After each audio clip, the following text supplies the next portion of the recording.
মাত্র ৩৬ দিনের আন্দোলনে নতি স্বীকার, শিক্ষামন্ত্রীর পদত্যাগে মোদী সরকারের বড় ধাক্কা।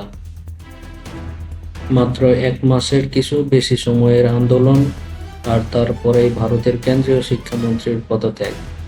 অনেকে এটিকে বলছেন দেশের তরুণ প্রজন্মের বড় বিজয়, আবার কেউ বলছেন এটি নরেন্দ্র মোদী সরকারের জন্য একটি বড় রাজনৈতিক ধাক্কা। কিন্তু কি হয়েছিল, কেন শুরু হয়েছিল এই আন্দোলন, আর শেষ পর্যন্ত সরকার কি কি দাবি মেনে নিতে বাধ্য হলো? চলুন পুরো ঘটনাটি সহজ ভাষায় জেনে নেওয়া যাক।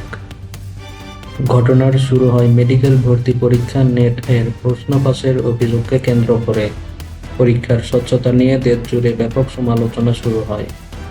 অনেক শিক্ষার্থী ও অভিভাবক দাবি করেন এই ঘটনায় লাখ লাখ শিক্ষার্থী ক্ষতিগ্রস্ত হয়েছেন।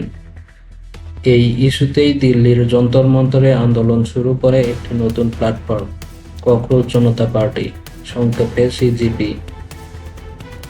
প্রথম দিকে এটি ছিল ছোট্ট একটি প্রতিবাদ, কিন্তু ধীরে ধীরে এটি দেশের বিভিন্ন শহরে ছড়িয়ে পড়ে।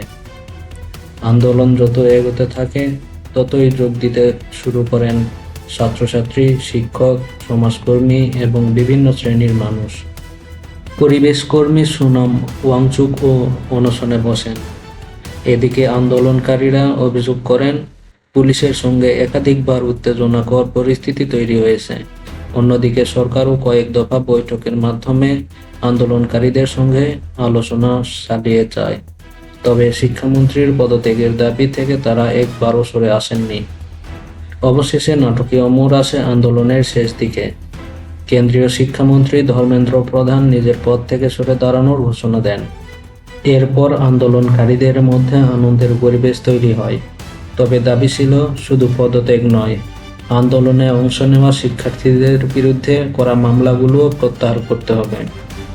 এছাড়া ক্ষতিগ্রস্ত পরিবারগুলোর জন্য ক্ষতিপূরণের বিষয়েও সরকারের আশ্বাস প্রয়োজন। সরকারি প্রতিনিধিদের সঙ্গে শেষ বৈঠকের পর আন্দোলনকারীরা জানান তাদের প্রধান দাবিগুলো সরকার মেনে নেওয়ার আশ্বাস দিয়েছে। এরপর আনুষ্ঠানিকভাবে আন্দোলন সমাপ্ত ঘোষণা করা হয়।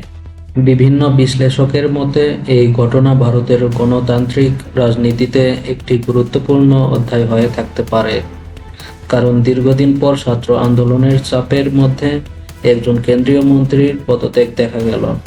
অন্যদিকে কিছু বিশ্লেষক বলছেন এটি সরকারের জন্য যেমন একটি ধাক্কা, তেমনি নতুন করে আস্থা ফিরিয়ে আনার সুযোগও তৈরি করেছে। এই আন্দোলনের পর কী রকম পরিবর্তন আসে তা এখন দেখার বিষয়।